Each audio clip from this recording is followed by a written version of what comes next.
mengusut kasus dugaan pelecehan seksual di Sekolah Selamat Pagi Indonesia di Kota Batu, Malang. Kini diduga ada kasus kekerasan fisik yang juga terjadi di lingkungan sekolah itu.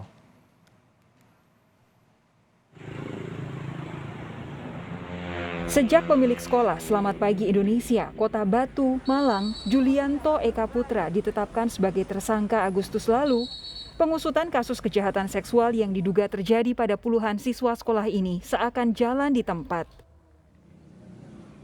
15 November lalu, Lembaga Perlindungan Anak Indonesia (LPAI) Kota Batu kembali melaporkan pemilik sekolah Selamat Pagi Indonesia ke polisi karena ada 2 korban baru. Kita melaporkan perkembangan kasus Sekolah Selamat Pagi Indonesia lewat pengaduan masyarakat di Kota Batu bahwa kita ada laporan terkait dengan korban baru yang menjadi salah satu juga korban yang ada di Sekolah Selamat Pagi Indonesia. Seperti itu. Pelapor berharap polisi bisa bergerak cepat mengusut kasus dugaan pelecehan seksual yang sudah terjadi selama bertahun-tahun ini.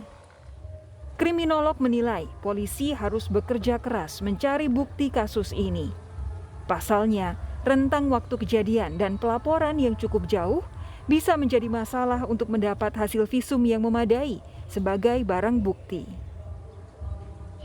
Terjadi kekerasan seksual, maka saat itu juga segera dilaporkan, karena dengan laporan itu polisi akan menindaklanjuti dengan visum et repertum, dan dengan visum et repertum ini akan dihasilkan hasil yang optimal menjadi alat bukti bahwa telah terjadi kasus kekerasan seksual.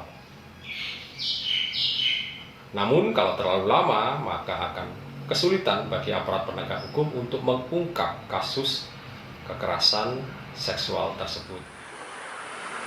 Belum lagi kasus pelecehan seksual oleh pemilik Sekolah Selamat Pagi Indonesia rampung ditangani polisi.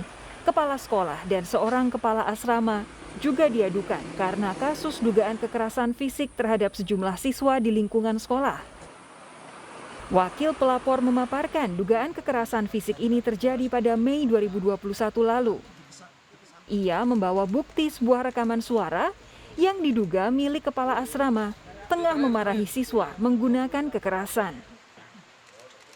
Jadi kronologis anak ini di sekolah SPI nggak tahu permasalahannya apa, namun di dalam satu kelas di hadapan siswa lainnya itu dipukuli. Bahkan sampai menimbulkan luka permanen di matanya. Kejadiannya Mei waktu itu, Mei 2021, di hadapan para siswa dan di hadapan kepala sekolah. Kepala Sekolah Selamat Pagi Indonesia juga turut dilaporkan karena diduga berada di lokasi dan mengetahui saat tindak kekerasan terjadi kepada sejumlah siswa.